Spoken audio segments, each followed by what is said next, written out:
Tucker? Did she mention Tucker? That Craig is whack. Come back. Aw, we're back! It's starting. And We're back. we're back. Come With on. food this time. With food. I'm gonna make a mess.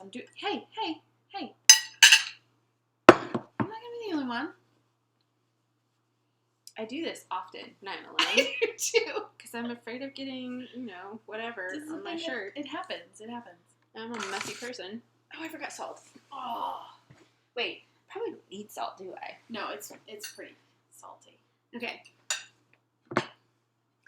I make corned beef and cabbage with potatoes and carrots. You're jealous, aren't you? I'm jealous. So I'm gonna eat it. I do good. Oh, should we start with the potato or finish with the potato? Let's go ahead and do it. All right. You ready, TJ? I'm not gonna do a whole potato. It's gonna be too hot. That's probably a good idea. I'm big. This is gonna be dangerous. Hold on, let me cut a potato. How hot?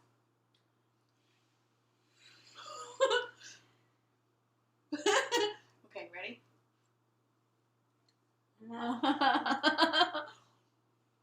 Oh, real hot.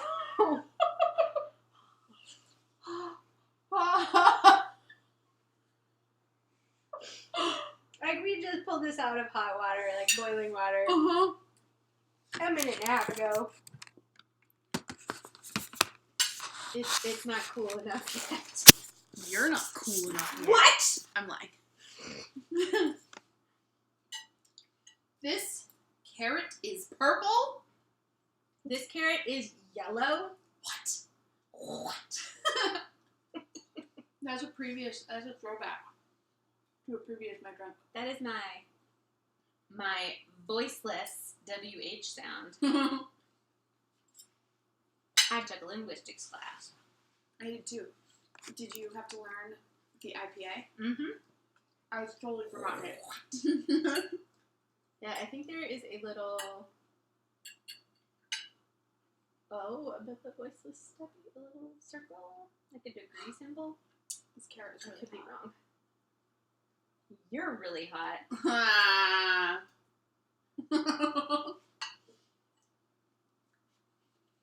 Hot. Mm-hmm. Anyway, so we're just eating now. Mm-hmm. So tell me about the sense of smell while you eat. Oh, okay.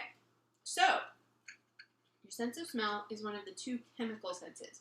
We call it the chemical sense because what you're sensing is the chemical shape of the thing that you're smelling. Every sense has a physical stimulus, and every sense is a little bit different. And in your sense of smell, it is the chemical shape of the thing, which means everything you smell, there are little airborne odor molecules floating around. And when you breathe in, they go inside your head. Oh, I know, it's shocking. They go inside your head, into your nasal cavity. And there's a piece of your brain called the olfactory bulb. Bulb. It's a little bulgy on the end, and it comes down, and it sits right on top of your nasal passages, but inside your skull. And then your skull is porous there, so these little dangly bits come down from the olfactory bulb and hang out in the roof of your nasal passages. Is dangly bits the technical term? No. That is the Dr. Rachel term. Do you remember the technical term? No, I think they are just called, I think it's just the dendrites of the olfactory receptor cells. I was really hoping it was like nasal uvula. Much, much, much, much, much smaller than Okay. like pieces of a cell. Okay. So the airborne odor molecules float around in the air. You breathe them in. They go into your nasal cavity, and they find a receptor site to bind with, like a lock and a key. The shapes have to match for it to do anything. Okay. So your brain collects that information about what shapes you're smelling, what shapes you're breathing in, chemical shape, Right. and turns it into smell information. Because for a second it sounded like synesthesia. Yeah. I mean, yeah, I get it. Not what I meant, though. No, not what you meant. So here's a question. So when you're sick Uh-huh. and you can't really taste stuff, Uh-huh. it's because your snot is blocking the little dangly bits. The nasal uvula. Yeah, and your sense of taste is actually heavily dependent on your sense of smell. I knew that. They say that a lot. Yeah. Also, taste is your other chemical sense. Uh-huh. So when you eat something, your saliva breaks it down, and the chemical shape gets down into the grooves on your tongue, and the taste buds are embedded in those grooves. I was chemically sensing a lot of pepper on that.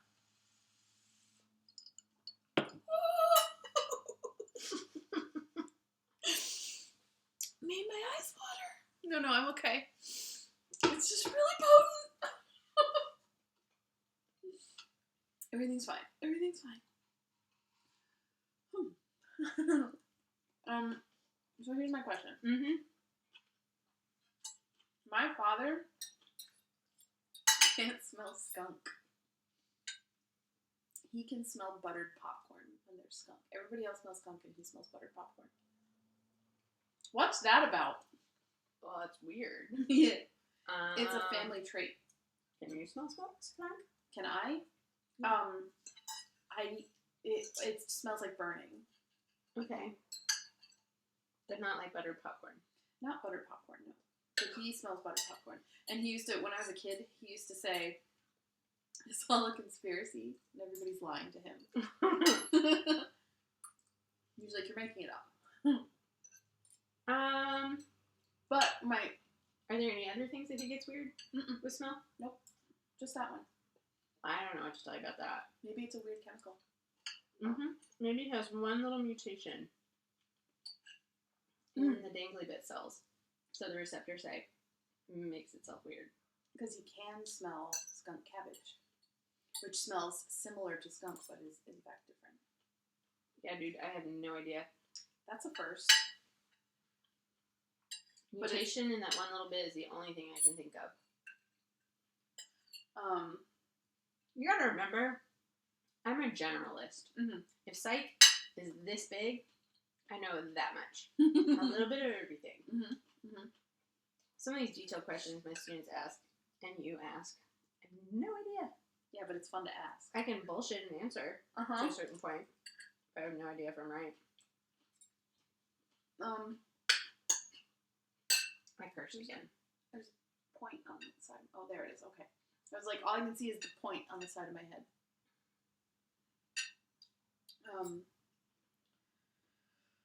Can you tell me about... hold on. So they've done experiments where they have people eat foods under a special colored light. And when you have the food out in white light, it looks like rotten or really gross. Yeah. It's fine. They wouldn't give it to people to eat if it wasn't fine. Right. But under the special light, it looks fine. And they eat it, and they're fine with it. And then they pull the food out from the special light and show them what it looks like. Really? And they throw up. Oh. Is that the... It's like our sense of taste is so much dependent on more than just our taste buds. Yes. Is that part of the other nervous system that we were talking about before? I think it's probably something we evolved to do so we don't die from tasting new things that might be poisonous. So my grandmother was a child of the Depression. Yes. And to this day she can't drink spoiled milk, which is fine. She shouldn't. Right. But the thing about spoiled milk is that it's pasteurized, so it's really not all that dangerous. Mm-hmm. It just smells awful. Mm-hmm. And when she was a kid, they were too poor to throw it away. Right. So even after it's spoiled, they had to keep drinking it because they paid for it. Right. But so I have this argument with people all the time, and they're like, "It'll make you sick." And I'm like, "No, it's been pasteurized. It probably won't make you sick, but." I mean, like, it'll make you sick, but only because your body will reject it because it smells bad, but not because there's any toxin in it or... Not because it's actually bad for you. Right. But... So that's that. Mm-hmm.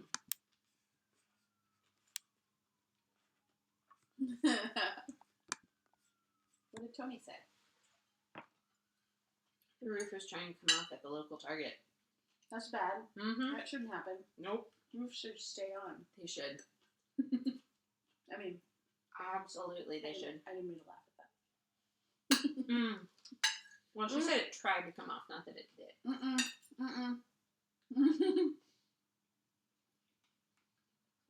Is that too much of the core? It was just a really big piece of cabbage. Yeah. Oh, yeah. Been there.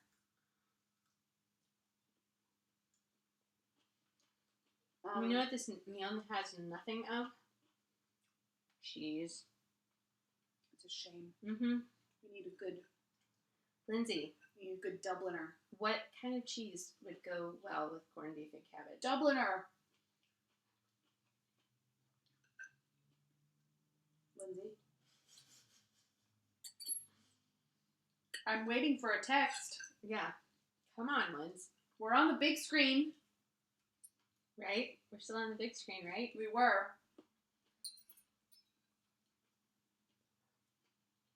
Maybe they got grossed out seeing us eat and talk at the same time on the big screen. I would.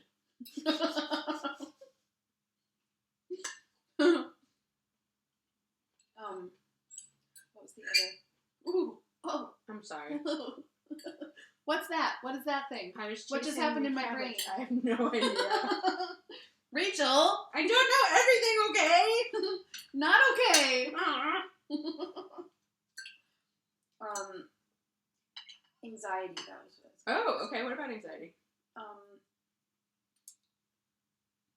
What were we talking about the other day? The other day? Yeah, yesterday, everybody was talking about...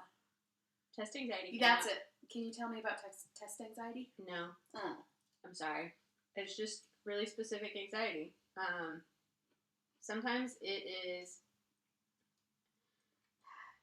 I can tell you about stereotype threat. Okay. That's related. Alright. Okay.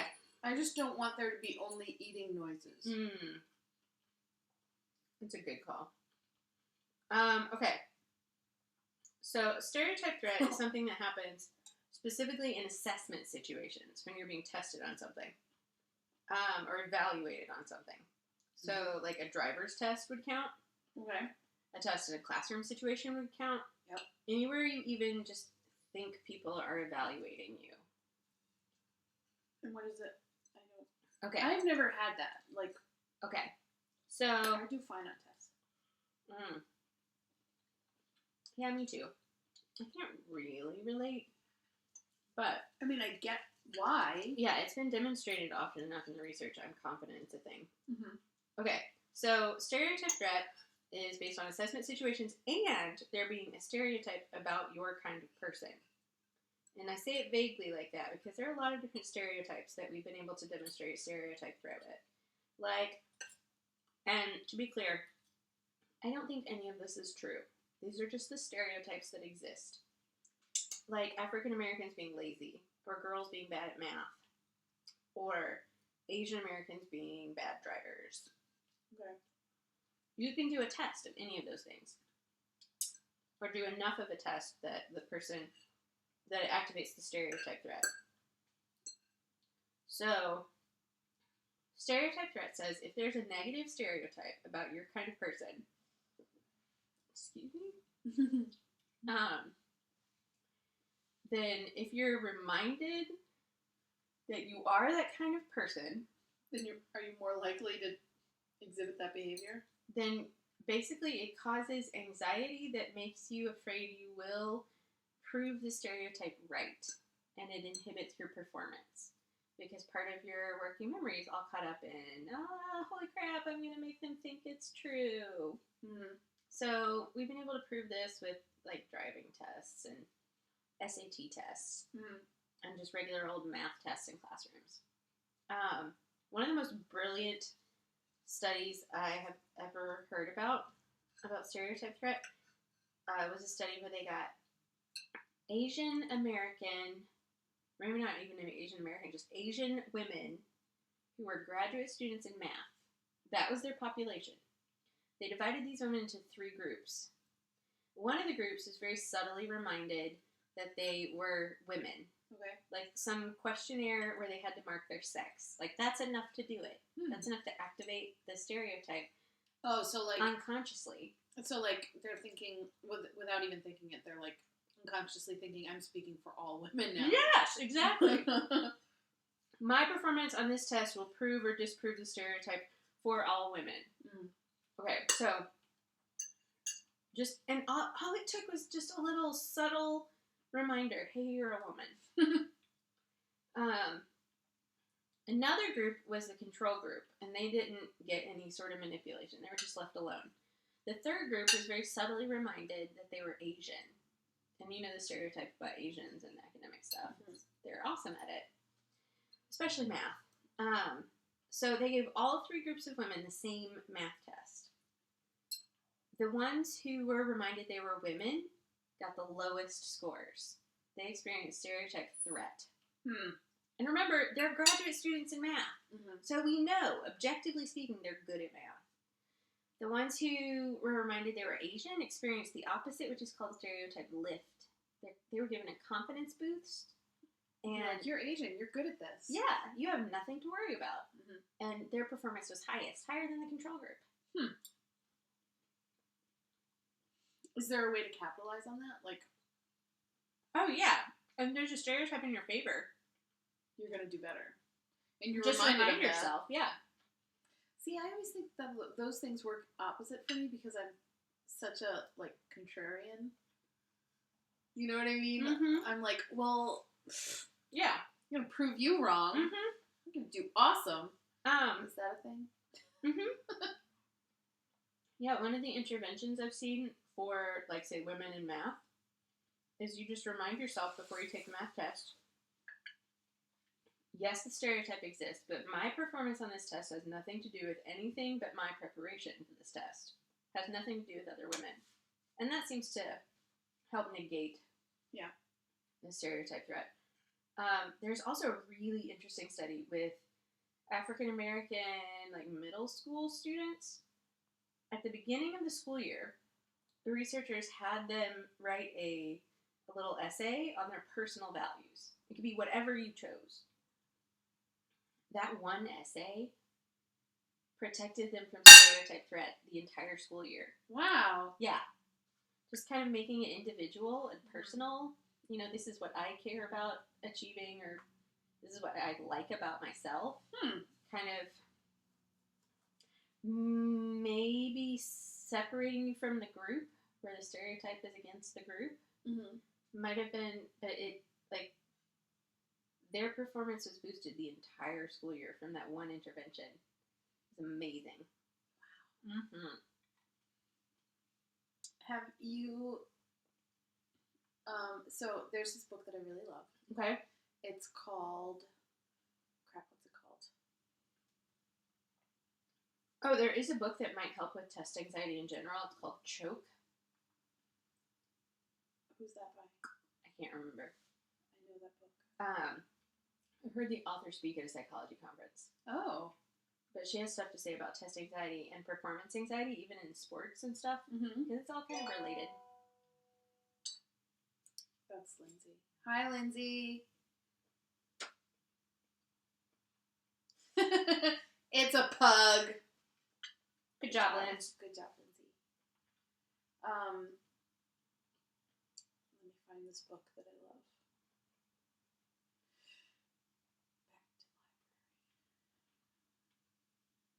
It's by John J. Rady. Rady? R-A-T-E-Y. Okay. And it's called... Hold on. Got a lot of books there. They're all audiobooks. I listen to them when I'm running. I like to listen to audiobooks about running while I'm running. You're so meta. I know. But, you know, running is hard enough. And I will take my motivation wherever I can get it. Yep. Did I tell you I decided I'm not a runner? You did not tell me that, but... I'm a walker. All right. And I take my paper books or my ebooks with me to the treadmill, and I read while I walk. It's great. It's called Spark. Oh, No, I don't want that. No, stop. I don't want that. Spark by John J. Rady. Have you heard of this? I think I have. And it's about how they did all these studies about how running helps students perform better and all of the different things that, so like they did studies with addicts and people were better able to fight their addictions if they were on a strict regimen of running. And people who had like agoraphobia, when they took up running, they're better able to manage the symptoms of their agoraphobia and get out of the house. Yeah.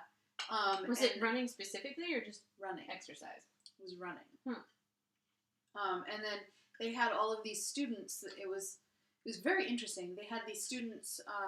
Their heart rate monitors were donated to the school, and they all of the students in this group had to run a mile before class every day. Ooh. And then they had the control group, which didn't. And the kids who ran experienced a boost in their test scores. Interesting. On the days that they ran. And the control group obviously didn't. Did they run before every class or just before exams? I think it was a mile before every, like, the beginning of the day, they ran a mile. Then later in the day, they went to class. Yeah. And then there were a bunch of other things. So it was people experiencing depression, people experiencing anxiety. Yeah, I've heard that exercise, even if it's just walking at a brisk pace, can help with depression, anxiety, etc. Even arthritis. Yeah, well, yeah, I have arthritis in my hips. You're right there. Mm-hmm. You're drinking water. It spurted up out of the straw and hit my nose. It's because you're drinking water. I'm gonna drink more bourbon. Have my plate. All right, I'm going. I'm taking these away. Give me your napkin. That was delicious. Thank you.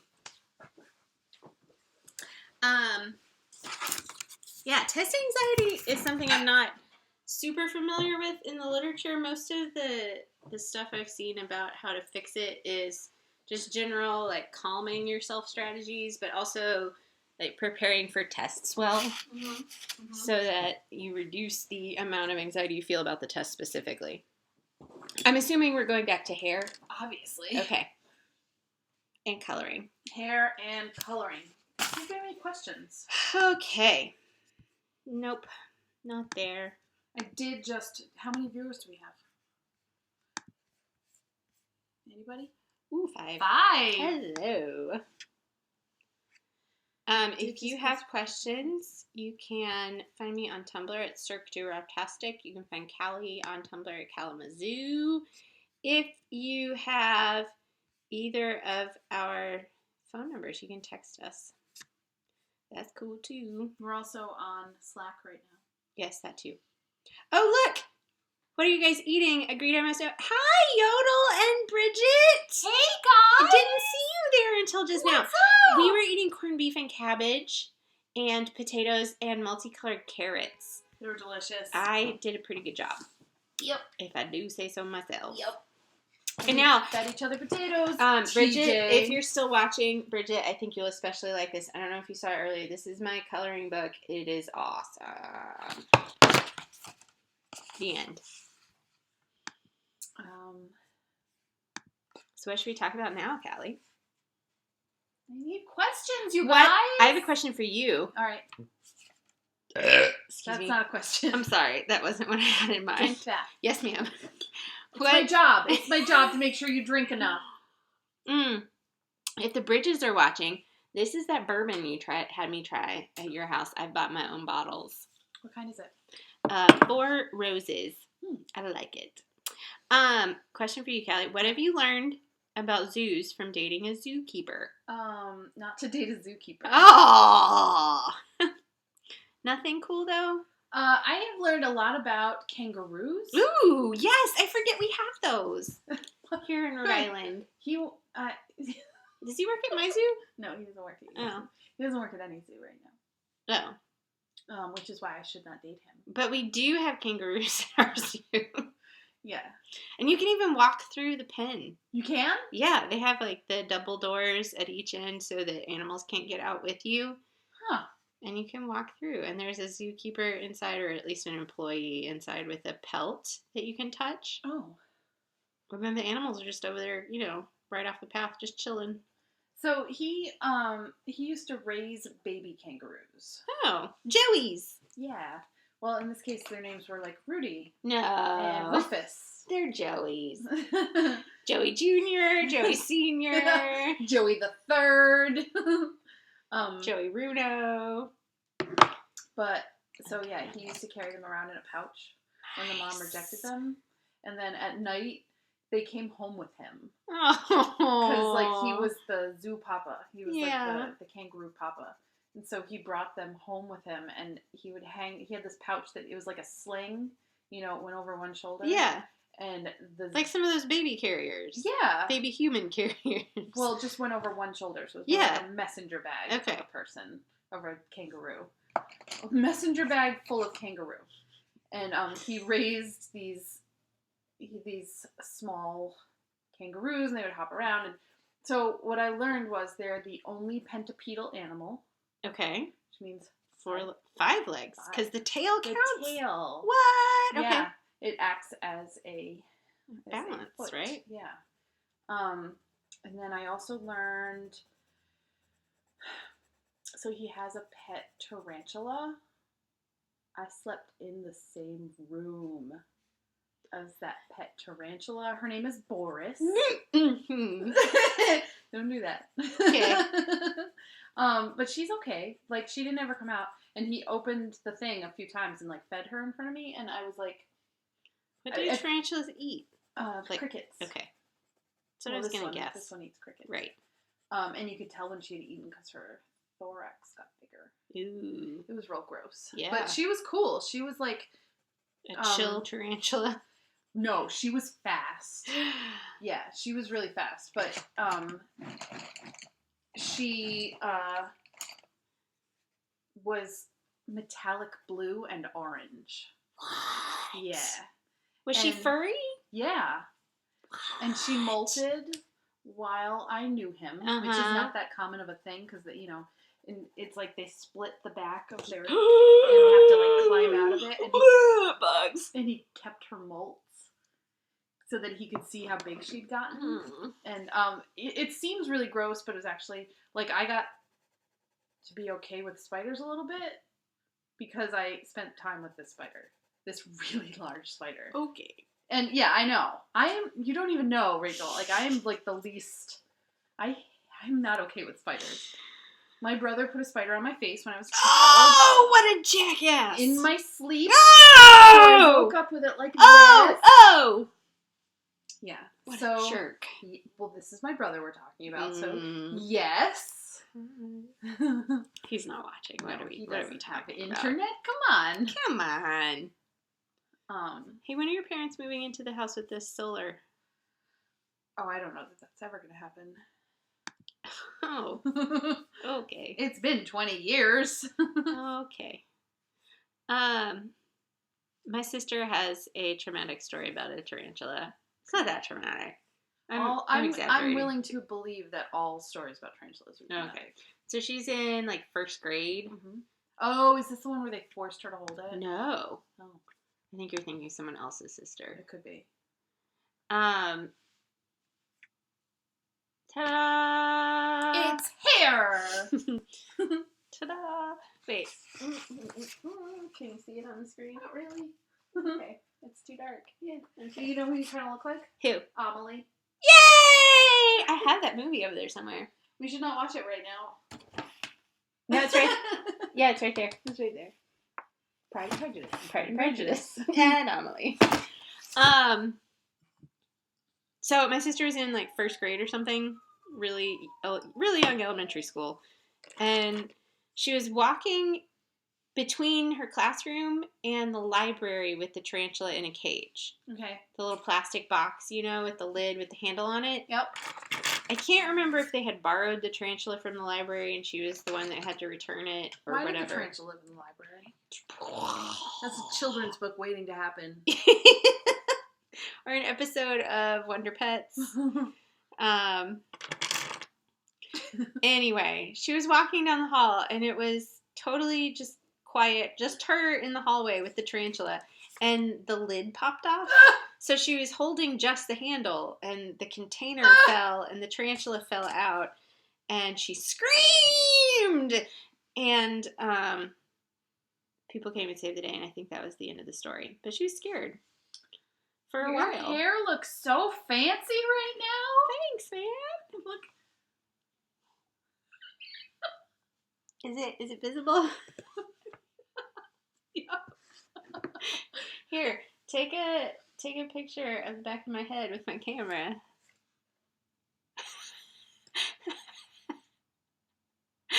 I'm smiling like you're taking a picture of my face. Oh, you put in one of the fancy ones. I put in 4 of the fancy ones. Yeah! Good job, Kelly. Thank you. There's lots of fancy ones. There's so many fancy ones right now. I have fancy doodads for my hair. Wait. Yes! This is gonna be great.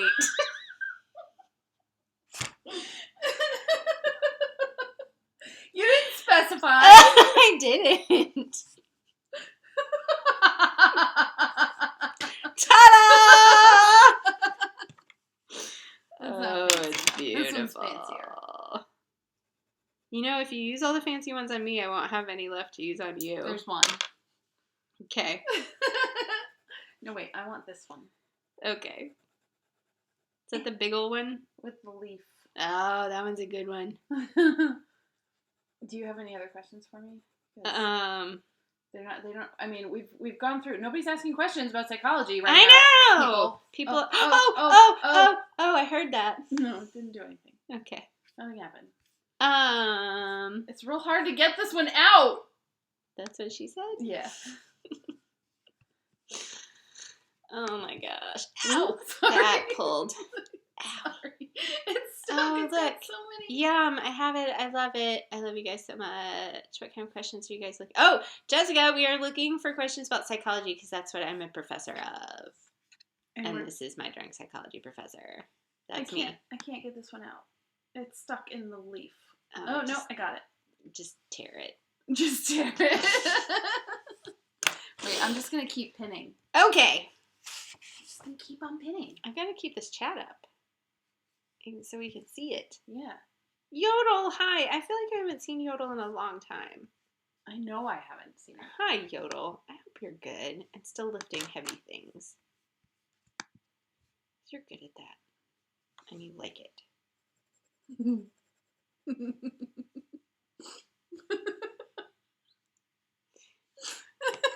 It's beautiful. It's beautiful. Like that time I painted your nails. Yeah.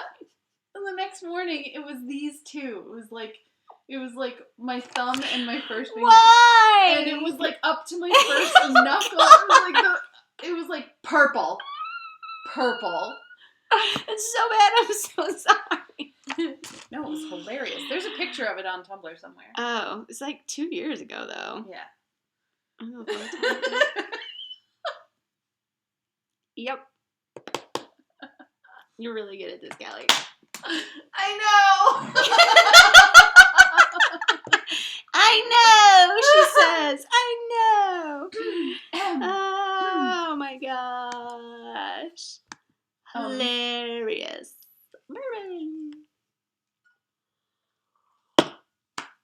Ask me a question.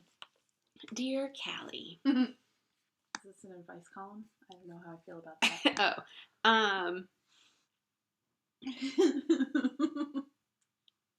How do you feel about the new drinks that Starbucks has come out with? I don't know if they have new drinks. The flat white? I don't know what that is. Okay. I haven't been to Starbucks in... I'm afraid to do that for fear that my hair will all fall out. No, it's pretty sturdy. Okay. There's a lot of pins in it. There's really like 25, 30 pins in this hair. My but hair, it looks it great. needs it. It looks great. I'm sure it does. Fix it. Oh, no. So I got it. I figured it out. Good. I did it myself. I'm so proud of you, you non-Apple user. This is how great it looks. Where?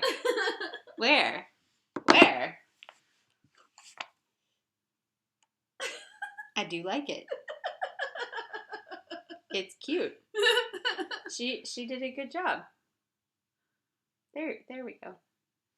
I'm going to keep going. Okay. Just keep shoving those pins in. What about my house? Do you have any questions about my house? Yeah, what's it like living back there after getting a taste of civilized? Hard. I'm sorry. No, that's what it is. Yeah. It's not, it's hard. It's hard work. And there are days when I wake up and I'm like, I'm just trying to show the people your face. yeah, it's okay. We can just, yeah, okay. There are days when I wake up and I'm like, this is normal. Everything's fine. This is just a normal day. And, you know, anybody else could have this normal day that I'm having. And then, you know, like, then there are other days when I wake up and I'm like, it's so hard. During the snowstorms, was it so cold? It was only cold because the fire went out. What? The fire went out in the middle of the night because it was whose fault is that? Well, it was the wind's fault. Mm. Because like you have to be really careful about what kind of woods you put in the stove and everything. And the, you know, like green wood burns hotter, but it takes more to like get it started, and dry wood burns faster. Like it starts up really fast, but it doesn't burn as hot because it doesn't, you know. Yeah. So like there's just things you can do, and then you have to stoke up the stove right before you go to bed, and hopefully it'll stay going all night. But in this case, it didn't because there was wind that sucked all the air up, you know, and it made it made it burn down much faster. Oh.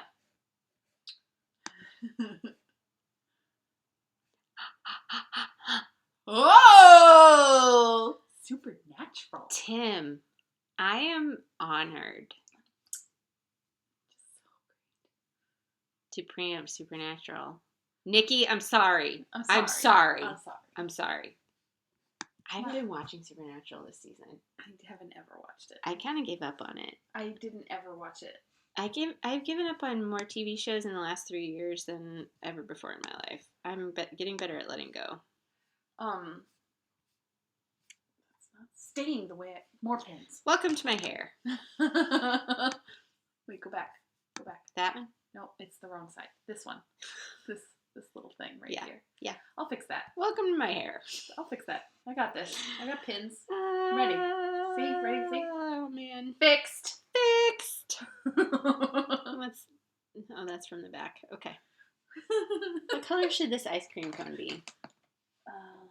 Green. Oh, no, you just did green, didn't you? Yeah. How about this blue? Yes. What color? It's cotton candy ice cream. Pink. What? Pink. Why pink? My hair? No, cotton candy ice cream. No, it's blue cotton candy. Oh. This is what your hair looks like. Hold on. Wait for it. And it's gone. I don't even know how to use my own phone right now. Oh, Callie. There it is. Okay. Oh, nice. Yeah. Good job, Callie. See all the curls? Yeah. So glamorous.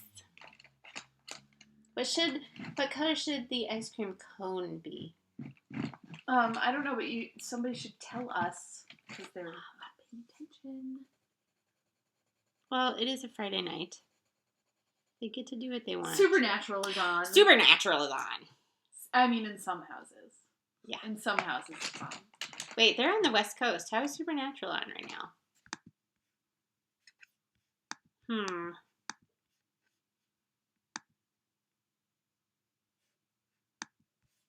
Oops.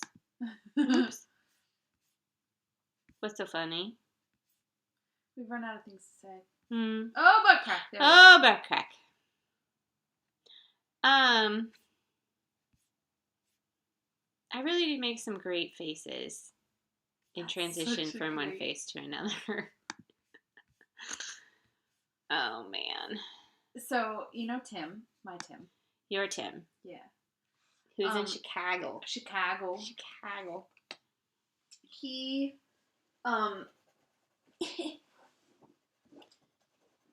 You okay back there? yeah, I'm good. Okay. He gave me some news that I shouldn't share. Is this his news? It's not about him, it's about his mother. Oh. And I was asking all kinds of questions about it, and I was like, because his mother, she's a little weird. Yeah. And I mean, Tim is weird, but in a good way. Mm-hmm. Tim is weird in a way that suits my weirdness. Yeah. You know? You guys would make a great couple if he weren't gay. Right. There's that. Yeah. And by that I mean partners. You would make good partners. Yeah. You know when people are like, oh, it's a shame that he's gay. It's not a shame. It's not a shame. I don't feel that it is a shame that Tim is gay. No. I feel that it is really, really beneficial for his boyfriend. Yeah. like he's a really lucky boyfriend. Yeah. But no, so he gave me some news about his mother, and it was a really funny thing, because I don't know if she necessarily told him straight out, or if he saw it on Facebook, and that's how he found out this news. And so I was like, I have so many questions. What if this happens? How do you do this? What is going to happen here? Are you going to do this thing? What's going to happen? And he was like, I will answer the questions in the order that you asked them. I don't know. It was so Tim funny. is so hilarious. He is, and he and I are very hilarious together. Yeah. People who don't know either of you or the two of you together are missing out. It's true. I agree with that. Sometimes we are ridiculous. Well, yes. Though I mean, always. We are always ridiculous. We had a pun off the other day. Oh no! Did you post some of that?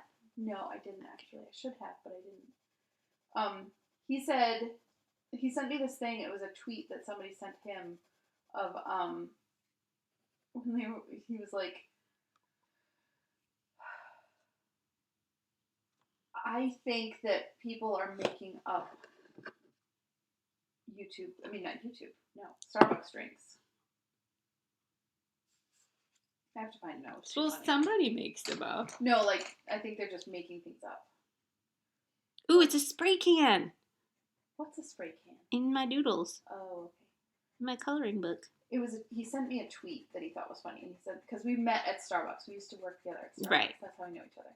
And so he said, this is the tweet from some guy named Kingsley, as in Kingsley Shacklebot, but not him. That's an excellent name. Yeah. He said, I swear people be at Starbucks just saying random shit. Let me get a grande ice mocha no foam quad soy hexagon vortex hypotenuse. Vortex! Hypotenuse. Yes. And then I said, I want to invent a drink called hexagon hypotenuse vortex. And he said, it'd be a cute little drink. You should totally give it a whirl. And I said, don't be obtuse. It would have to be 90 degrees. And he said, that's too cute for a drink. It's bordering on polar. And I said, how did I get sucked into this conversation? Did somebody say something about a black hole next? He said it seemed like the shortest logical path between 2 points. Tell him, Rachel says something black hole. I just told Rachel, dear Tim. This is going to be a convoluted story. Buckle in. Oh, there's a Blacklist comic. I don't know what that is. There's a TV show called The Blacklist. Okay. Starring James Spader. And then somebody made a comic book out of it. Sometimes I think it's weird to see famous people's faces in the comics. Like, you had this original character, and now you're not, I don't know, it's this person's face. This person's actual face. I don't know, it just seems a little weird. It is weird.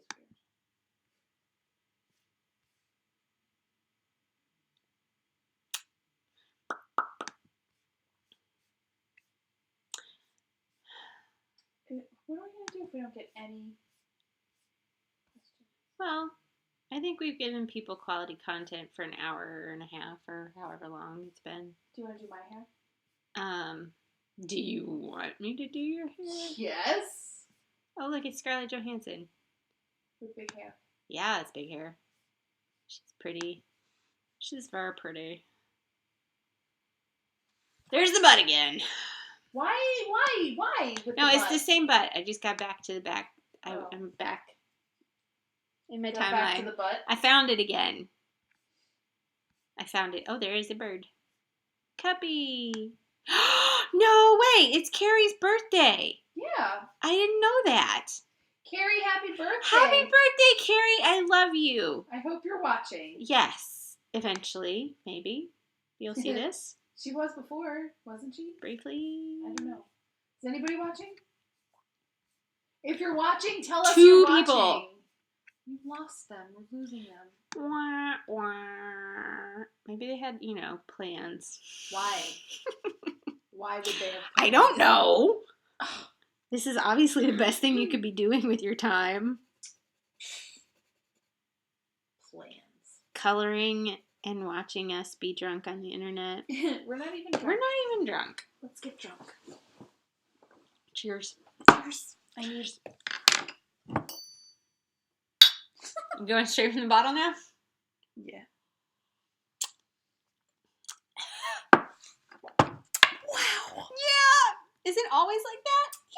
Yep. Okay. It's not just that particular batch of apples? Maybe. I feel like I could breathe fire. Ooh.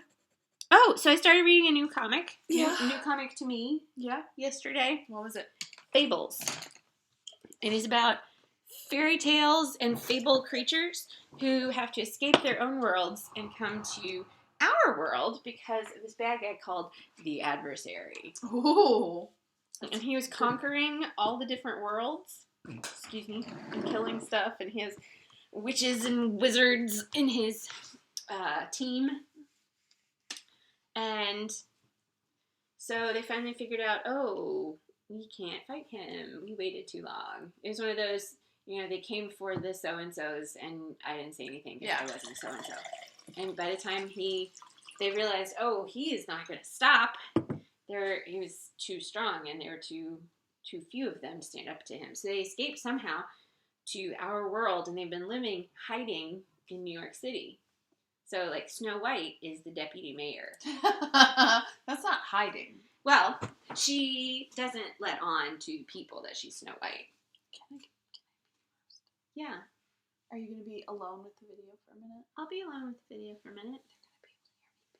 No, they won't. They will. I'll talk. Okay. Keep talking. Hey, you guys, Callie's going to go pee right now, and she doesn't want you to hear. Rachel. We just talked about it in front of them, Callie. Really quietly. Yeah. Anyway, I started reading Fables, and I can't remember why I brought that up. But it was pretty good. I noticed when I went to the library the other day that they have the deluxe edition, or whatever they're calling it, of Fables. It looks like it's 2 bound volumes worth of comics in one hardback. But so I read the first one all in one day, and it was exciting. They had a little bit of Animal Farm / Lord of the Flies feel in one of the volumes, and the other was just kind of getting you to know the universe. Why did I bring this up?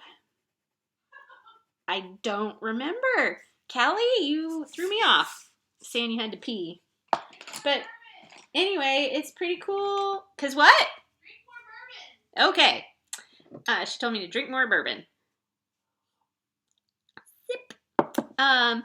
So I started reading it, and it's good. And today I had to return 2 of the books that I had finished, and I got 2 more of the Fables books to read, eventually. But I'm excited to see what will happen. It's like Once Upon a Time, sort of, but awesomer. Sorry, ABC. I did watch Once Upon a Time. I thought it was pretty cool, but there were some weird things about it. I don't know. And then I was just done. That was one of those shows that I gave up on. And I'm okay with that. Because I was done with it. And that's okay. I think I successfully filled the silence so that no one could hear you pee. Thank you. No one can hear you pee. Now it's your turn to sit on the pillow and color while I do your hair. Okay.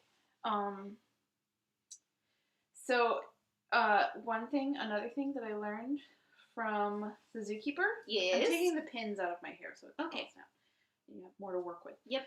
Another thing that I learned from the zookeeper is that the American bison, the Latin name, is called bison. It's like Remus Lupin means wolf. Yeah. Bison! I didn't even notice that's what was on your shirt. You can see it. Can you see it? There you go. Bison. Bison! Wait, now I have to show you my shirt. Okay. That is in the drawer in my room. I bought this shirt. It's a men's, enormous. It's a men's size enormous, and I always cut the neck out. But I like to go to Target and buy $7 shirts. My friend James that I went to college with, he designed this. That's real cool. Yeah. Get in here. I didn't buy a big enough shirt, though, so it's kind of tight. But yeah, good job, pretty. James, right? Right? Yeah, I like that. Yeah. Yay! I like to go in the men's section at Target. Yeah. And buy things on clearance because they're $7. Yeah. And in the women's section, they're like $19. Yep. Plus, and not in your size. Also that. And if all you want is a cozy thing to wear, this is perfect. And I always cut the neck out of it because it fits better. Okay. Can I color on your coloring? Yeah.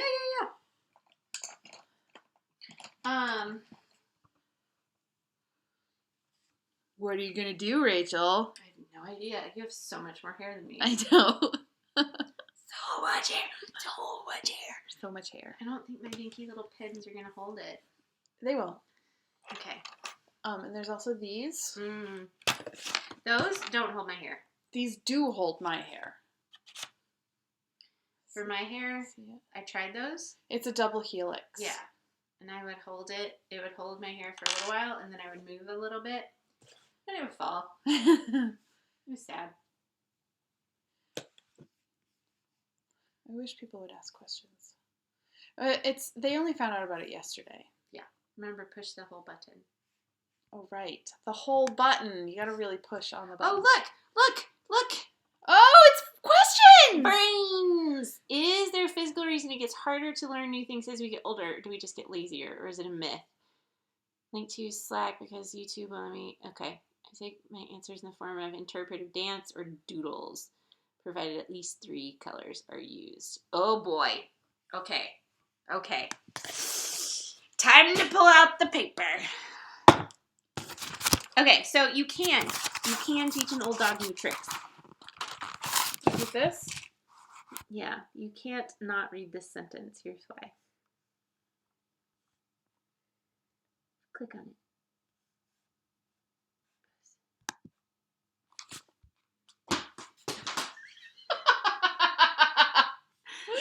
Chucked. Explanation for why we're all brainwashed by words. So I'm looking at the link that Trev posted in Slack. Cognitive psychology readings from brainwashing. A strange effect is illustrated when you look at the words below. Try your best not to read the sentence while looking at it. Examine the shapes and words and spacing between. Blah, blah, blah, blah, blah. It's not easy. Optical illusions. As a comparison, try to name all the objects in the picture below as fast as you can. This isn't a difficult task, but some people experience a few stumbles and hesitations. I want you to do it. Right now? Yeah. Soccer ball, hourglass, bathtub, hamburger, camera, paperclip, fish, house, beer, bomb, padlock, video camera. There was just one. That was pretty good. Thanks. Naming pictures isn't as automatic as reasoning. Oh, Stroop effect. That was cool. This is so hard. So you say what it says or what the color is? Either way. Try to name the color of the words, not what they say. Oh, so try to name the color of the color. words. Red, orange, green, purple, pink, green, blue, dark blue? I don't know. Gray? Lavender? Yeah. That was pretty good. It's pretty good. You know how I do it? How? I blur out my eyes. Ah, you're smart. Reading is an automatic process, which has been still since we first started to experience the world. I've never read about this before. This is interesting. You're learning during our live stream. Mm-hmm. Learning to read the process is irreversible. That's why it's kind of brainwashing. The choice has been taken away from us. Oh. That's it. Okay. So, where did the question go? All right. Is there a physical reason it gets harder to learn new things as we get older, or do we just get lazier, or is it okay? So, now I'm supposed to use 3 colors. Yes. At least 3 colors. He just picks 3 at random. Oh, that one's not going to show up. Those are not going to show up. Wait, I'm going to need the markers. Yeah. Wait, can you use this one? Uh-huh. And this? No. That's too close. Yeah, okay. This one. Okay. And this one. Okay. All right. So, when you learn new things, you put them into your long-term memory. The way that they get there kind of depends on what kind of memory it is. Because your long-term memory is made up of all of the things that you know, including all of the facts and knowledge that you know, your autobiographical memory, and all the skills that you know how to do. Like walking.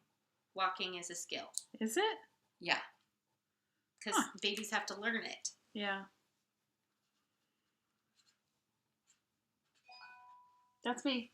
So, like, anything that's muscle memory, that's a kind of memory called procedural memory. How to do stuff. How to find the save button on a computer program. How to knit.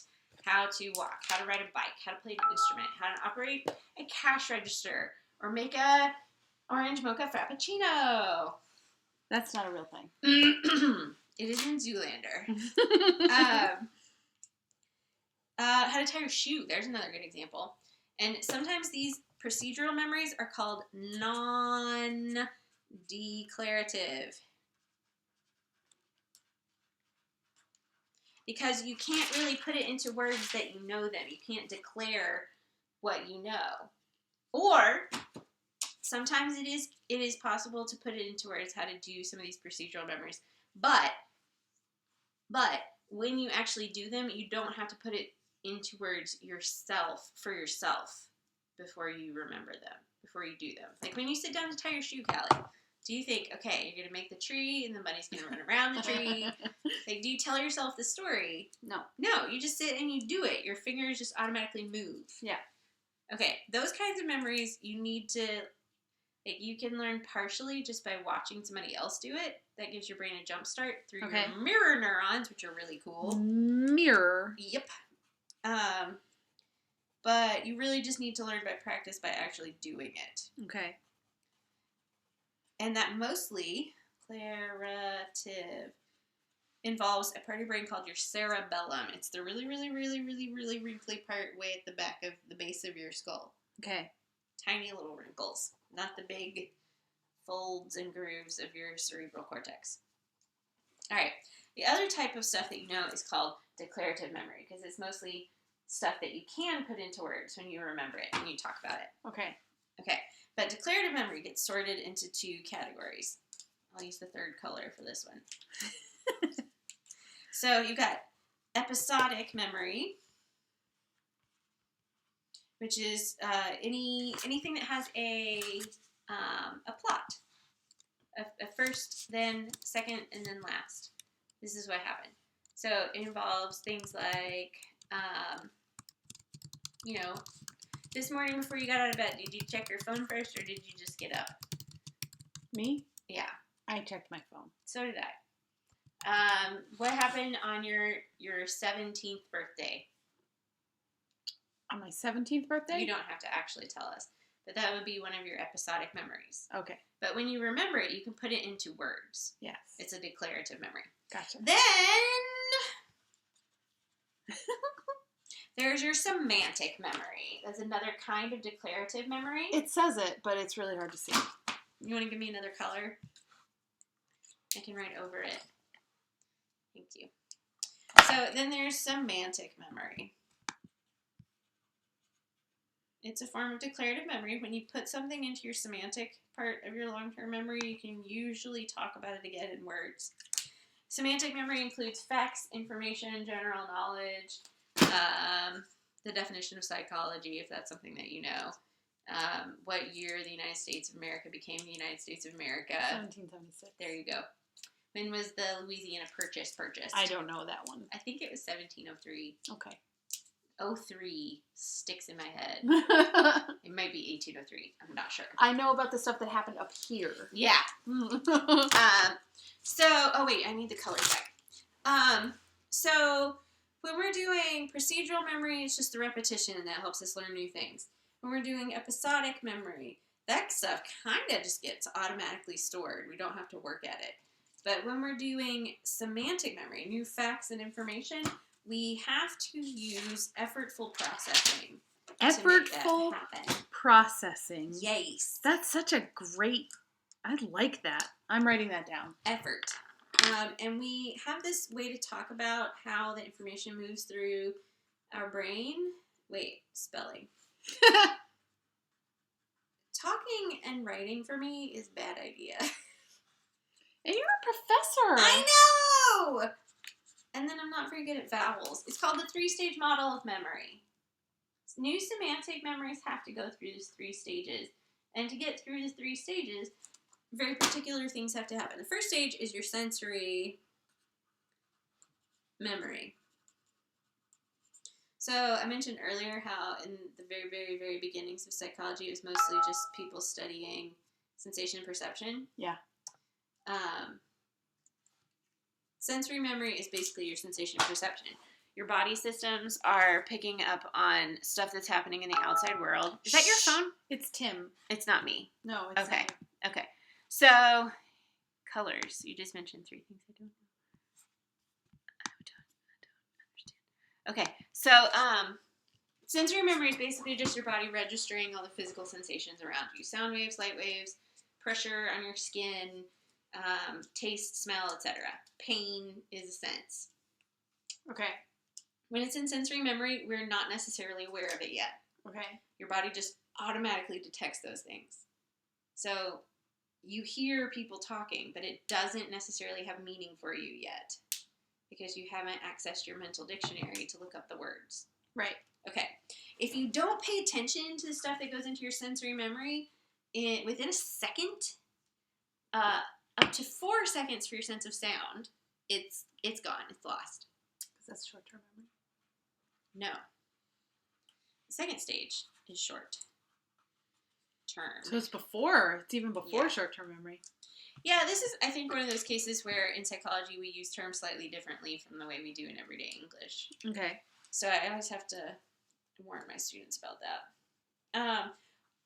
So it's not until stuff goes into our short-term memory that we are aware of it, consciously aware of it, and processing it and making sense out of it, making meaning out of the random stimuli around us. Stimuli. Yeah. That's a good word, too. You know what moves something from sensory memory to short-term memory? Repetition. Attention. Attention! All you have to do is pick a little bit of information and pay attention to it, and that moves it into your short-term memory. So we have an input buffer. Yes. Yes. your sensory memory? Yeah, sure. If I am interpreting the phrase input buffer correctly, then yeah. Like, okay, you know how, has anyone ever asked you a question you're not really paying attention and you say, huh? Yeah, I just did it. And then I was coloring. And before they repeat the question, you hear it echo in your head? Yes. So it's in your sensory memory. It's echoing around in your sensory memory. You pay attention to the echo of it, and it moves into your short-term memory. Okay. Then you access your mental dictionary, and you make sense of it, and now it has meaning. And you can answer the question. That only happens, though, if you get it before it fades. Right. So I can do that with numbers. Yeah. Not necessarily. So I used to work at a coffee. You're drinking the wrong thing. Thank you. Yep. I used to work at coffee shops, and I was in management, so I had to count a lot of $1 bills. And you just like flipping through it, and you get to like 500, 600 $1 bills in a day. And I made it so that because everybody I worked with was a jerk, except for Tim. Except for Tim. Tim, He had his moments where he would, like, try to mess with my brain. Because why wouldn't you? Yeah. But they would yell out numbers when I was counting. So let's talk about that. Okay. That's actually, I used the example in class of way back in the dark ages before we had cell phones. Mm-hmm. And we wanted to order a pizza. We had to look up the phone number in the phone book and then recite the phone number to ourselves over and over again while you made it to the phone to dial it in. Yeah. So when you're doing that, all you're doing is keeping the information in your short-term memory. You're repeating it so that it stays in your short-term memory so you don't forget it. Yeah. Because your short-term memory lasts longer than sensory memory, but not that much longer. No. So, like 25 seconds. Yeah. And then it's like your short-term memory is like a desktop. A very small desktop. Yeah. Where you only have like 4 or 5 slots for information to go in.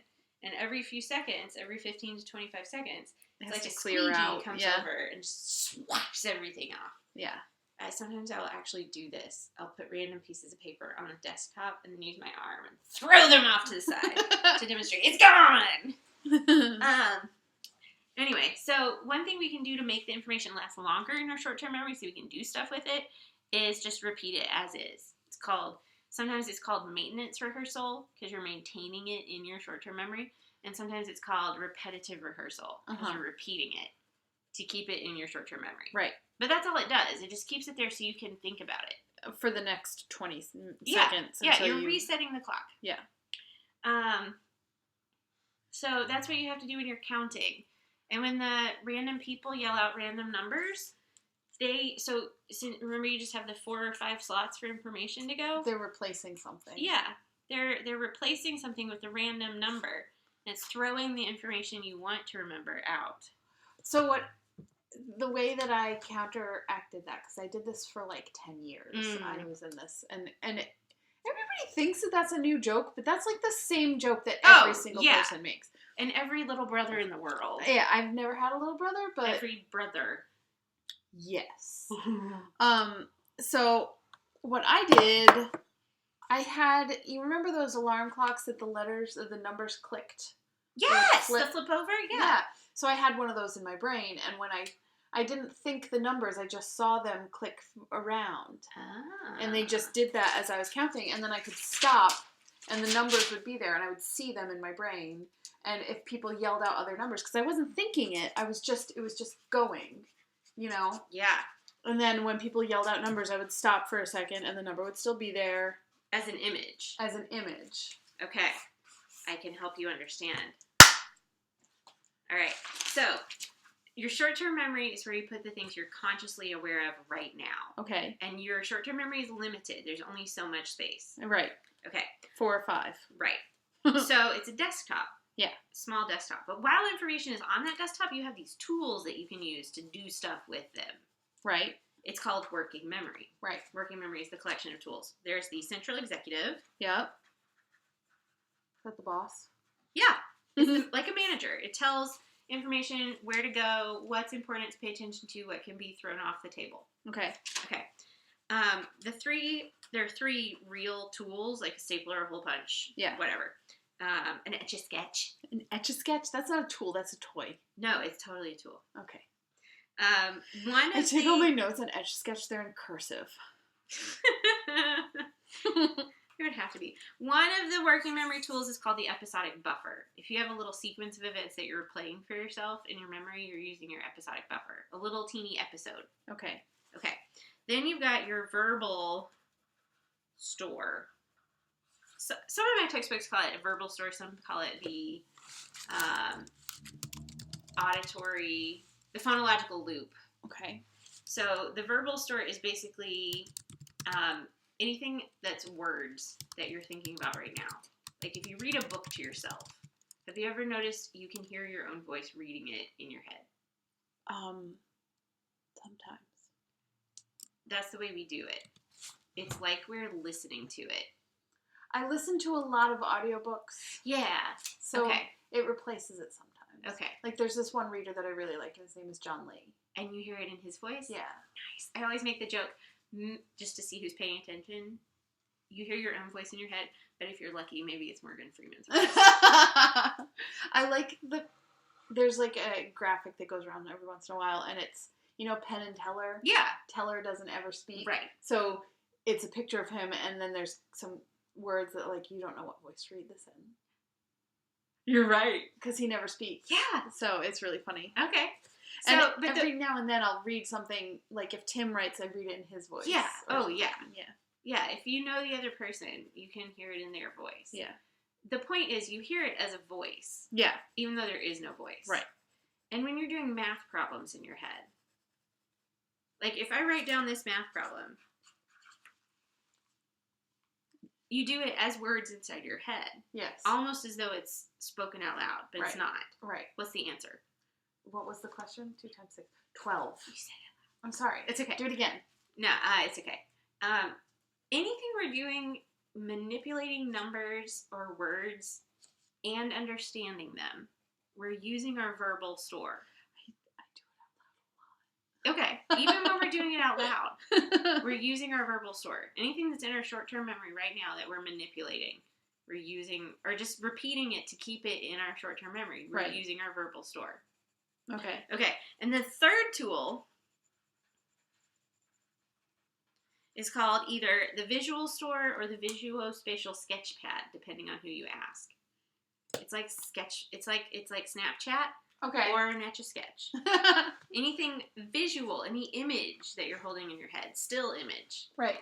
So when you're doing the counting and the people are coming up and yelling the random numbers, you turn the verbal information of what number you're on in your count into a visual depiction of that same number. It's always visual. And then that way there's not as much competition. Yeah, but it's just always visual. Like, I just learned to make it always visual. Okay. Because there were always people around yelling numbers. And because there's, like, a counter, like, 20 feet behind me where people are ordering things and giving prices and stuff. So it was just always a visual thing. Interesting. So you did that so there's less competition between the stuff in your verbal store and the stuff in your visual store. Huh. I'm pretty sure anyway. It seems right. Yeah. I vote yes. Okay. I also can count when, you know, like if they are fluttering, like. Yeah. I can count that. We're going to try this later, folks. I'm going to get a deck of cards. Not always, not when I'm drunk. We'll do small numbers. Okay. All right. Now, it is totally possible to manipulate something with your working memory, to rehearse it in your short-term memory a few times, but not quite make it into the third stage, which is the long-term memory. Mm-hmm. Long-term memory is where you get to keep it. Forever. Forever and ever, I'm in. Until you die. And your long-term memory is infinite. It's like a warehouse that never runs out of room. Like the Mind Palace. Yes. Like except Sherlock's in canon, Sherlock believed that he only had so much room in his mind palace, so he would not learn. He believed that he had to like clear some stuff out. Mm-hmm. That's not how it works. No. Now, your mind palace, your mental warehouse can get a little cluttered, so it can be difficult to get stuff out, to find it, which is, by the way, a process called retrieval. Okay. You go back into your long-term memory and you retrieve it to put it back in your short-term memory where you're aware of it again. That's the process of remembering. So I have another question. Okay. So my friend Joe. Yep. He is really good at remembering voices. Okay. Not voices, I'm sorry, faces. He's really good at remembering faces. But he can't, he'll be like, I know that face, but I don't know why I know that face. And so I tell him to put it into context and like close his eyes and remember what the color was behind him or what he was wearing. Or, so like there's one time that, and it's gone.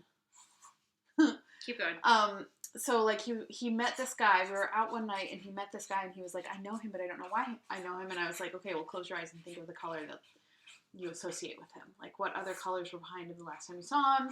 And he's really good at remembering what people wear and stuff. And he was like, he's wearing like, there's like a green wall behind him and he was wearing like a dark blue. He is a security guard at Foxwoods. Nice.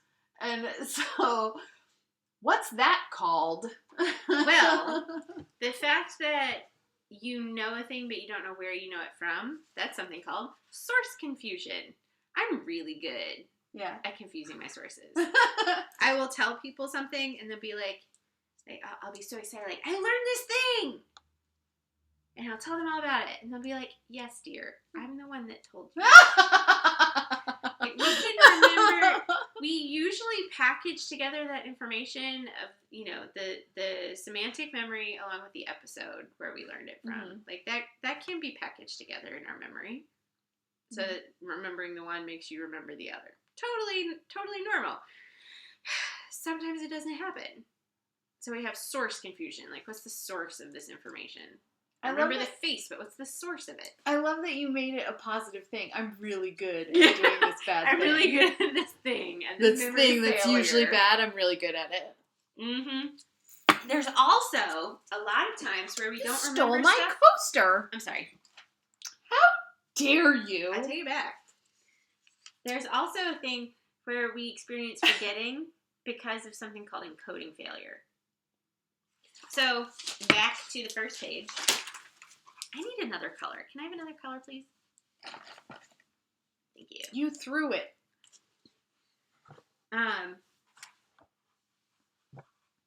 So in order for us to truly form... Woo! I did on purpose. Okay. In order for us to truly form an actual long-term memory and keep the memory, keep the information, we have to go through a process called encoding. A lot of stuff actually happens in your brain when you encode the memory. It's called long-term potentiation. Potentiation? Yes. And basically the point is you change the structure of your brain just slightly every time you learn a new thing. Just slightly. The structure of your brain? Yes. Like the physical... Like the amount of dendrites on neurons. Wow. Yeah. So that's why you get tired when all you do is study. Like, you're not running a marathon, but you're exhausted. Because your brain's been using all those resources to grow. I have a question. Hold on. I'm still not done with this one. All right. So sometimes we process stuff in our short-term memory. We use our working memory tools. We're thinking about it, but we don't quite make the leap to actually encoding it. Right. So, like, which way is the guy's face pointing on a nickel? Left or right?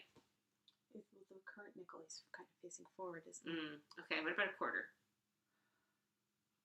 Come on, Callie. Haven't you seen a quarter before? Don't you know what quarters look like? I know that only pennies are the opposite, And so what I are think the it's words? to the left. And what are the words on a quarter?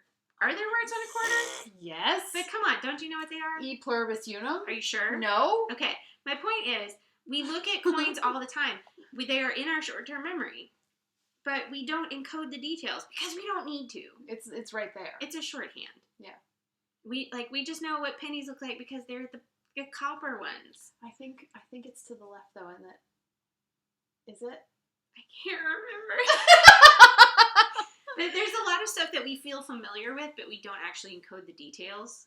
Okay. So we experience it as, oh, I forgot. Yeah. When the truth is, it was never in your long-term memory in the first place. I think it is though. I think because I know that the penny is the only one that's different. I thought you were contradicting me for a second. No. I was like, how dare you? I'm the professor. No, I believe you. I just think that Yeah. it is. I think the penny is to the right and all the rest of them are to the left. But hand me my textbook. Which one's your textbook? It's under your knee. Other knee. Ooh. So if I hear what I am reading in my own voice, or at least a voice, is that why I keep getting surprised when you have American accents? Is it because I mostly know you through text? I think it's probably just that I'm an idiot, though. Well, if you're British and you have a British accent and you're surrounded by other British people who have British accents, then that's going to be your default voice in your head. So it doesn't make you an idiot. That's a cognitive shorthand that saves you brain power to do other more important kinds of thinking. It's fine. Yeah. All the voices in my head are not British unless I have a reason to make them British. All the voices in my head are British. What? No. Just for fun. Just for fun. Okay, here. Where did it go? You're not drunk enough. I'm sorry, I'm having so much fun talking about psychology. I know, but you should be doing it when you're drunk. Which of those pennies is the real penny? It is to the left. Are you sure? No, not at all. To the left. The right, I don't know. I'm pretty sure this is the right one.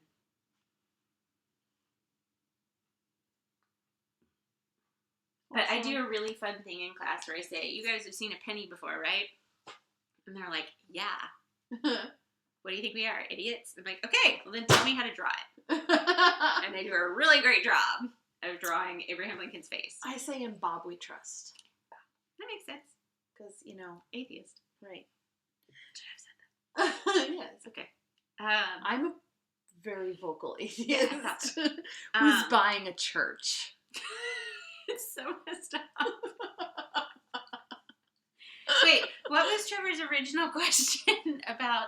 It's on the YouTube screen. YouTube. I just watched a video of my face saying, "Who's buying a church?" Yeah. So, the original question was about, can we lose our ability to learn? I think. So when we learn new semantic stuff, that's what we've been focusing on right now. It's your hippocampus. That's the part of your brain that is involved in forming new memories. And especially if you exercise, your hippocampus remains flexible and retains the ability to grow and change and even produce brand new neurons until you die. Wow. This is, of course, assuming that you have a healthy brain that doesn't have some form of dementia. But it's and the people who even just walk around a track a few times a day, that's it. That's all the exercise we require. Much as you need. Yeah, for your brain. We see more hippocampus cell growth in those lightly active people, 65 and older specifically in that study, than people who don't exercise. So it is possible to train an old dog to do new tricks. It is possible to lose your ability to learn new things easily, though, because your brain can get kind of set in stone if you're not healthy. Also, you have to be careful to teach people new things in ways that they can process. Like, all of our learning builds on other learning. We have to connect it to something we already know in order for it to stick. Right. So, if you're training somebody... All of our learning builds on other learning? Kind of. So what if we don't learn anything? It's going to be harder for you to learn more stuff about that topic in the future. So, like, how do you start? With the basics. And you have to work hard. Okay. Yeah. It's not impossible. It's right. just easier to learn new stuff about a topic when you already know some stuff about that topic. Okay. Like, it's easy for me to learn new stuff about psychology because I have other psychology stuff in my long-term memory to connect it to. Context! Exactly. I have, like, tons of TV shows, crime dramas with examples of stuff that I can connect it to. Right. Like, when I talk about retrograde amnesia or anterograde amnesia, I'm like, oh, that's like the time in that one episode of Castle when the thing happened. It was the guy from Buffy. Which guy from Buffy? The bad boyfriend. I don't know. He wasn't a bad guy. He was just not right for Buffy. The blonde, like, paramilitary organization guy. Yep. He showed up in Castle, and he had a shock to his system that, like, his fiance or somebody tried to kill him. And it was just so traumatic. And he had retrograde amnesia? He didn't remember his past. Is that an actual thing? Is retrograde amnesia? Yes. So I know that retrograde amnesia is an actual thing, but it's very rarely a strike to the head, which sitcoms would have you believe it is. And it is also not cured by a second strike to the head. That's probably bullshit. Because that's like. Okay. In retrograde amnesia, it's quite rare. Memories last for occurrences prior to a certain event, but not for new events. So you retain the ability to make new memories. Jason Bourne. Yes, exactly. Usually, lost memories gradually reappear, although full restoration may take as long as several years. In certain cases, some memories are lost forever, but even in cases of severe memory loss, the loss is generally selective. So they may be unable to recall friends and family members, but they may still be able to play complicated card games or knit a sweater quite well. Probably because those are different types of memories that are stored in different parts of your brain. So the internet may or may not know that we're, like, spy movie people. But, like, together we're spy movie people. Also, there's a new Jason Bourne movie, and Matt Damon is in it. I heard. When is it coming out? I don't know, but I need it right We now. are going. I need it. Callie's melting. Put it on your calendar, girl. There's also anterograde amnesia, when you can't form new memories. Okay. That's like 51st dates. Oh. So you can so understand you can't things ever better. form a new memory, or would enough repetition, because in that movie it eventually all comes back to her. Yeah, and there's this famous case of a guy who's known as HM in the scientific literature. He had epilepsy, and they did like brain scans and figured out his epilepsy seemed to start in his hippocampus. And at the time they didn't know, the hippocampus is where you form your new memories. So they were like, I think we could do without this part of the brain if it's causing you that much problem. So they got his permission, his parents' permission, they cut out his hippocampus. And he never formed another new memory. Well, sort of. So remember how there's all those different kinds of long-term memories? Right. Hippocampus is primarily involved in forming new declarative memories. Declarative. Which is both episodic and semantic. Yes. So he could form new non-declarative memories pretty well. So after his surgery, after he recovered from surgery, they're like, hey, who are you? What year is it? Who's the president? All those kinds of things. And since it was the same day, he remembered. But they kept having to tell him about the surgery every day. And they quickly learned, he can't learn new things. So his doctor started doing tests on him. This is a thing that we do in psychology, where we can't just cut out someone's brain for science and see what happens, like control groups and experimental conditions. You can't do that. It's not ethical. Right. But sometimes these horrible things happen to people, and we say, and hey, figure out that, I'm sorry. I'm going to try to use that. Can I study you to see what's up?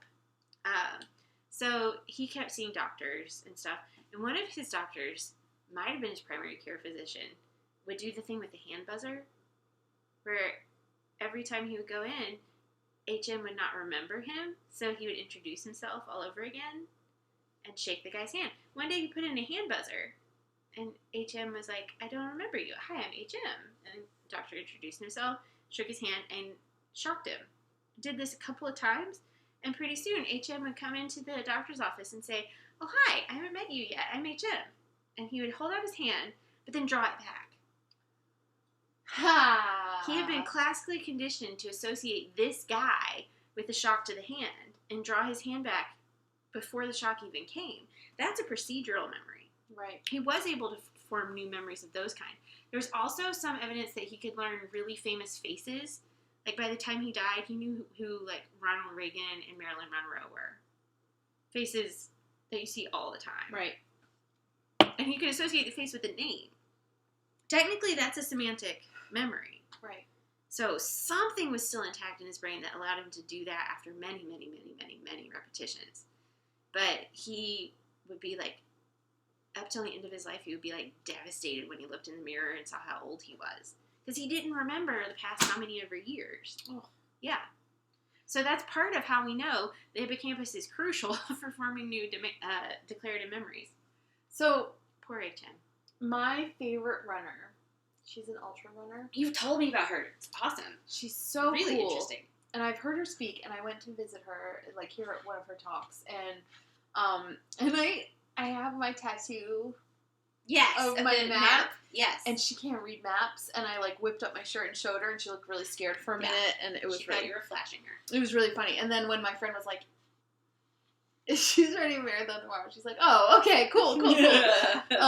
But her name is Diane Van Daren, and she had epilepsy that started when she was a baby, but it didn't really manifest. Like, it didn't get really bad until she was in her 20s. And then she learned to outrun it. She was already, so here's the thing, she was already an athlete. She was, like, a really good tennis player. Like, kind of, I don't know if she was a professional tennis player. How old was she? She was 23. Okay. And so she would feel the aura. She would have the aura and feel an episode coming on, a seizure coming on, and she would throw on her shoes and go running, and the brain chemicals from running overtook the impulse to have a seizure. So she got to, it got to be like her savior. Yeah. You know, like she would just outrun her seizures. And, do you have a book? Yeah, keep going then. Okay. So she would outrun her seizures. And then, so like, there's this still part of her brain that's essentially dead and not working properly. And there were times when she couldn't outrun the seizures. so that part of her brain got weaker and weaker. Mm-hmm. The seizures started taking over more and more, and so they did a test where she had to go to the hospital and allow herself to have a seizure so they could document where it was and then cut that part of her brain out. But during the time that she was out running her seizures, she got to really love running because it was this thing that saved her from a lot of pain and suffering. Yeah. And it really disrupts your life. Yeah, and so she got to just love running because of that, and she became like a really good long distance runner. And then so they documented where this part of her brain was. They cut it out. It was about a kiwi-sized piece of her brain in her temporal lobe. Dude, your brain is not that big. I know. Yeah. I've held one. Yeah. Kiwi-sized. That's a lot. In her temporal lobe. It's like most of the temporal lobe. I know. So she now can't read maps ever again. There are just lines that make no sense. There's no, she can't tell time. She can't note the passing of time. Like, she can't tell that 1 minute is different from the next minute. She's in the same moment forever. She has really poor short-term memory. But those things, in some ways, help her as a runner. Because she doesn't know how long she's been running. Right. So she doesn't like psych herself out. Like, I've been running for so long, I should probably take a break. So the hardest part, especially for me, the hardest part about running is thinking, I've been out here so long and I've got so much longer to go. Yeah. Yeah. And then just like feeling really sorry for myself. And I remember at mile 22 of my first marathon, which, bear in mind, I started running when I was 30. Yeah. And I ran my first marathon when I was 31. Yeah. You progressed a lot in a short amount of time. Right. And my body wasn't, like, my body was ready for it, but my brain wasn't. Mm-hmm. And it's just this huge transfer of, like, just being emotionally ready for that. Yeah. For just being alone for 6 hours to do this really physical thing. Yeah. And so I hit the wall or whatever. Mm-hmm. She doesn't ever, there's no wall. Yeah. And when so the wall is like saying, all those people are on the sideline going, you're almost done, you're almost done. And you're like, shut up. Yeah. Like I have 4 miles to go and That's so long. I know how far 4 miles is, Yeah. And so I was so mad and I was almost crying. Are you going to do my hair? Yeah. Okay. And I was almost crying. So she finished, so she recovered from her surgery. Mm-hmm. And she entered, took out the kiwi-sized portion of her brain. She entered her first 50-miler. What? And she won. What? She won her first 50-miler. How does she not, run her body ragged? How does she keep track of, I should hydrate? She has a lot of people. She has a lot of people helping her. Okay. She never basically doesn't do it herself. She has a support system. Yeah, she has a huge support system because she wins so many now. Yeah. She has run through the tundra by herself. What? Yeah. What are you doing up there? Oh, you'll see. Oh, great. What I know how to do, Callie. It's what I know how to do. I'm making this up as I go along. I can't see it yet. Well, it's because you're looking at the wrong screen. Oh, it's coming. Yep. That's really interesting.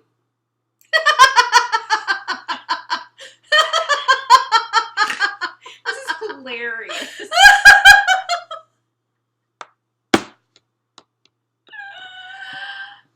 Anyway. I'm going to turn you into a 90s girl. Okay. My ex-boyfriend just texted me. Oh. Is that good or bad? I don't know. I guess good. Oh, my hand's asleep too. Two? Yes, also. What else is asleep? No, well, as well as my ex-boyfriend texting me, my hand is asleep. You remember the story we were telling earlier about how we watched the Bond movie and got really drunk and painted nails. Mhm. Mostly me. Mostly you.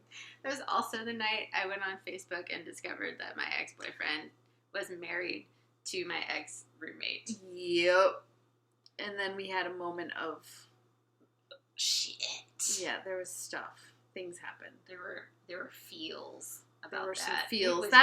It was weird. That's how you ended up on the floor. Yeah, I think so. No, I just ended up on the floor because I was tired and drunk.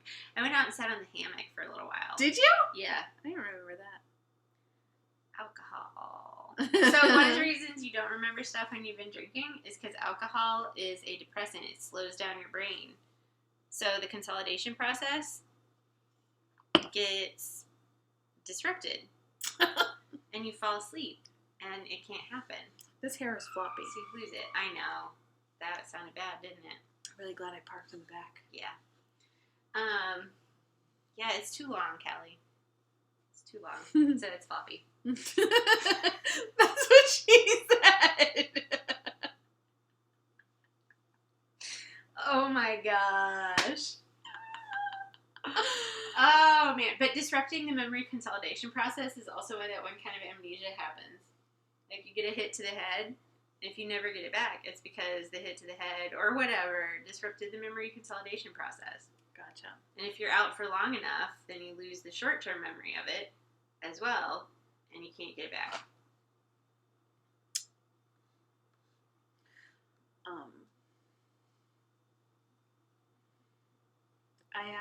I texted my ex-boyfriend last week because I want to buy a bike. Alexi. And he was just getting back to you about the bike? Now. Just now. Oh. Friday of a week later. Oh, I didn't do that. Tuesday. I texted him on Tuesday night. Last week. This week. Okay. It wasn't that long, but it's still 3 days. Yeah. And he's only getting back to me because he gets a commission on the bike. And he's a big jerk face. That too. You met him. I did. I fed him. We spooned 3 across. Did we? Yeah. We did! We traded glasses. We traded glasses. See, I needed a retrieval cue to help me get that back out. He was very uncomfortable. I wasn't. No. But I'm a touchy person. He was outnumbered. Yeah. I am not making excuses for him. He's not a nice person. Anyway. Check the comments. Okay. Please. Yes. And then my Tumblr tab. And then, What did you do? I don't know. Oh, click the forward arrow. Nope. Forward arrow. Nope. Go back to the first tab. Click. And the forward arrow. Click. That should get us back. Welcome back, Callie Hanford. Nothing new. Okay. 3 watching. Cool. Hi, 3 people. 3 whole people. Whole people. One of them might be a Us. room full of Like 30 people? Lindsay and the Timlings. Oh, we should stop swearing. I'm pretty sure I made a little watercolor that says I am my own damn line fairy a long time ago. Yeah. And when the cheese breath came for the cheese camp, Yeah. she saw it and she thought it was wonderful. So I made her one too. Uh-huh. She sent me a video of the littlest Timling reading it. Look at this. Purple processing. Rachel just said it and I liked it. And then he goes, the future is awesome. Okay.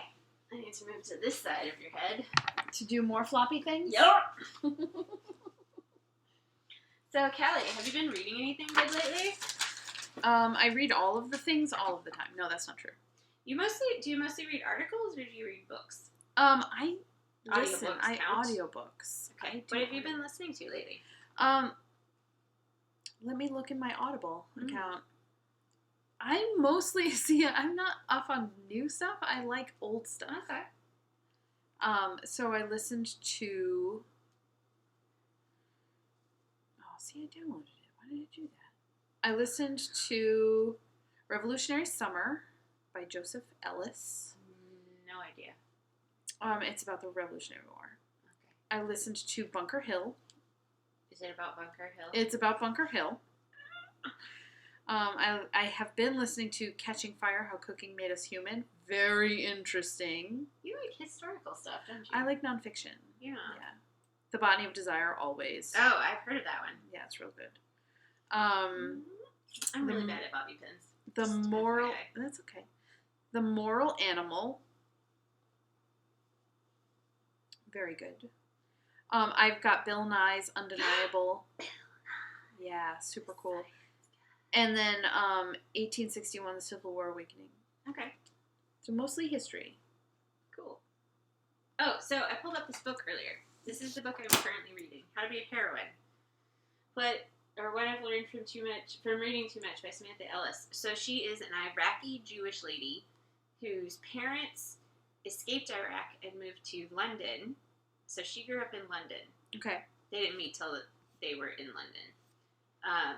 So the book starts with the scene of her as an adult with a friend at Charlotte Bronte's, where she grew up. Okay. And Samantha Ellis, the author, is talking about how she wants to be the heroine of Wuthering Heights. And her friend says, no, that's a horrible idea. You don't want to be her. You want to be Jane, as in Jane Eyre. Okay. Because Jane had convictions. She was practical. She stuck to her convictions. She was her own woman. Your person, I've never read Wuthering Heights, so I can't remember the name. I hate it. Okay. All right. So that person who you adore and want to be is stupid. Don't be like her. And her friend's like, no! But then she starts rereading all of her books from her childhood, all of the girls that she grew up adoring and wanting to be like as an adult. And, it starts with The Little Mermaid, because that was one of her first heroines, and goes through some of the fairy tales, including, Rapunzel. And goes on to, it's part memoir, part literary criticism. Okay. And the reason I pulled it up, it's really interesting. The reason I pulled it up is because she has epilepsy, and she gives a description of her seizures. It starts right here. And it's really interesting. It is kind of a beautiful... Should I read it out loud? I don't know. What do you think? Yeah. It took years to get a not implausible diagnosis. Just start right here. This is what happens when I have a seizure. No, not that part. Stop reading! First there's a flicker, then like a moth going in and out of the light. The colors are suddenly too bright and the noise too loud. It's all too much. My arm's moving. I didn't tell it to. It's moving of its own accord. It doesn't feel like my arm. It doesn't feel like an arm at all. There are tiny tremors going up and down it, rising panic, rising nausea. If people are talking, they stop making sense. If there's music, it contorts. The beats throb in my head. Phrases and patterns repeat nonsensically. I feel fuzzy, sick. My ears ring loud. I'm spinning, so the world's... so's the world, and not in the same direction. Everything goes blurry. Colors seep. Things are big that should be small. I'm only laughing because you're I don't know what you're doing back there. I'm redoing this one floppy thing. Okay. It fell. I lost my place and I'm too drunk to find Colors it. bleed. Colors seep. Colors seep. Things are big that should be small. Close up that were far away, they loom. The world goes cubist, goes to bits. I try to grab something, but my hands lose their grip. They float up. They feel enormous and light like balloons, and I feel a terrible sense of doom. The world is ending, and there's nothing I can do about it.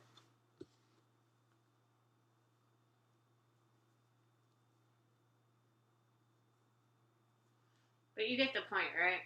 Yeah, it's crazy. I thought it was really interesting. Yeah, super interesting. It's Natasha the chick on Tim's shoulder. You guys need tiaras, she says. Yeah, Lindsay, I do need a tiara. You want to get me one? Because I don't have one. Otherwise, I would pull them out right now. Plop one on Callie's head and plop one on my head. Ooh. That's my third drink, and you're on 1.5. Okay, I'll go refill. Yes, please.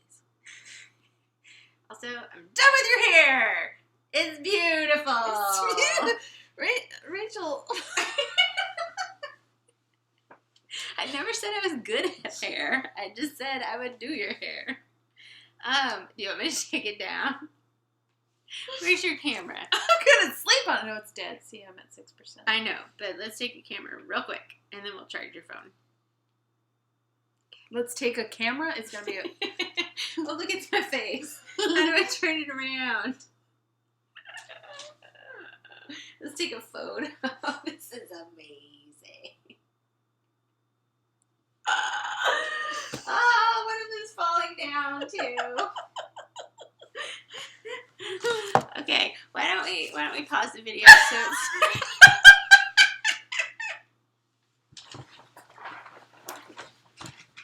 It's really lumpy. I broke Callie.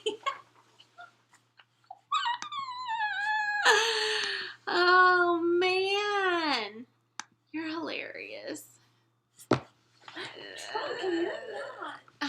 I'll work on it. And my hair is crazier than yours. It's true. All right,